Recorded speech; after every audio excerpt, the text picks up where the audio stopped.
Hola a todos, bienvenidos a un nuevo episodio de Series McGuffin. Amigas y amigos, fanáticos de la literatura y del cine, prepárense para deleitarse ante un episodio capaz de comblar su ansiedad de conocimiento sobre una de las series más vistas como abordadas en distintas áreas durante la última década. Fuentes históricas, cinematográficas, así que míticas como literarias, son las que veremos en detalle a lo largo de los próximos minutos. Invernalia, las tropas Stark y Bolton se enfrentan. Ramsay libera a Rickon antes de acabarlo de un flechazo. Jon, lleno de rabia, se precipita solo hacia las tropas de Bolton.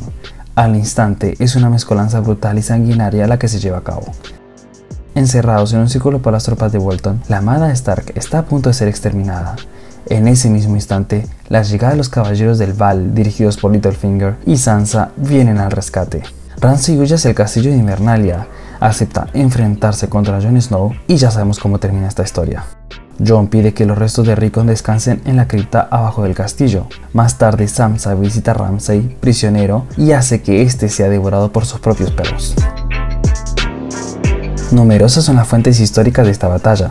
No obstante, nos focalizaremos en dos por su relevancia e influencia en la creación del guión. La táctica del encierro o cerco, realizada por Ramsay, se inspira de la de Aníbal Larca durante la batalla de Cannes entre Roma y Cartago.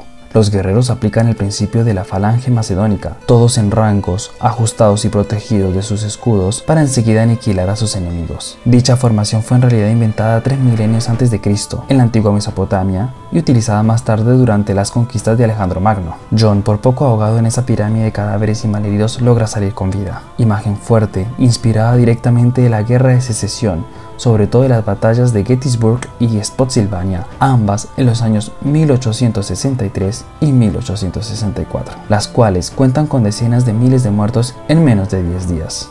David Benioff nos comparte además de haber inspirado de estas batallas en la creación de esta mortífera pirámide y baño de sangre.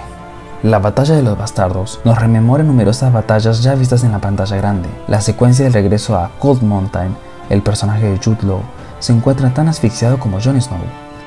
El gesto de Jon Snow, al lanzarse primero hacia las tropas del enemigo, nos hace acordar a otro idéntico realizado por el protagonista de Corazón Valiente, encarnado por Mel Gibson. Esta semejanza es aún más impactante cuando vemos del otro lado dos cobardes en ambos casos, detrás de sus soldados y dejando sus arqueros masacrar sus adversarios sin importarles las vidas de los de su propio bando. La marcha cadenciosa del batallón de los Bolton evoca, por ejemplo, las legiones romanas del combate de inicio del Gladiador de Ridley Scott, sin comentar el parecido de sus contrincantes en ambos casos. El escudo de la armada Bolton se asimila al escudo de los caballeros teutónicos representados en la película Alexander Nevsky de Sergei Eisenstein. Su referencia iconográfica denota que los hombres de los dos bandos actúan bajo las órdenes de dos tiranos, constituyendo de esta forma verdaderos rollos compresores que arrasan con todo lo que se atraviesa en su camino. Por último, el castillo de Invernalia que Ramsay utiliza como refugio nos reenvía a los enfrentamientos entre los hombres del pueblo protodemócratas a los autócratas refugiados en torres o calabozos. Ya vimos un par de diferencias entre Jon Snow, quien en la batalla no duda en arrancar primero a la lucha contra un Ramsay que permanece atrás de sus hombres dictando órdenes. La composición de dichos bandos difieren a grandes rasgos. Ya citamos los rollos compresores o casi robots del mando Bolton, idénticos en su vestimenta y en su marcha, contrastando con las tropas de Jon Snow, quienes compuestas de distintos grupos se unen por su libre y única decisión de ir a la batalla.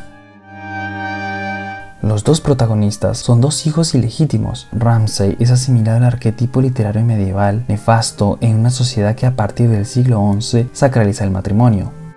El hijo adulterino, fruto del pecado, está asociado a un ser peligroso con ambiciones desproporcionadas, crueles y maléficas. Podríamos citar por ejemplo Mordred, hijo ilegítimo e incestuoso del rey Arturo, quien provoca la caída de Camelot, o al personaje principal Edmund de la obra de teatro El Rey Lear de Shakespeare. En este momento de la serie, nadie conoce su rango de heredero al trono de hierro. Venido de la nada, Jon se siente desgarrado entre la Guardia de la Noche y los salvajes unas temporadas antes. Él cumple de esa manera el rol de intermediario social, del cual termina sacándole provecho.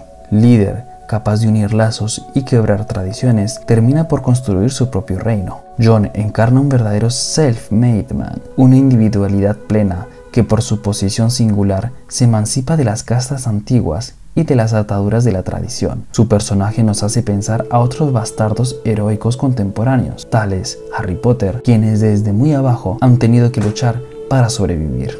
Bastardo, hermano jurado, señor comandante, rey del norte, rey legítimo del trono de hierro, hijo Snow, Stark y Targaryen a la vez. Jon Snow, tenebroso, corajudo, pero fundamentalmente humanista, digiere una serie de pruebas mortales como lo es esta batalla.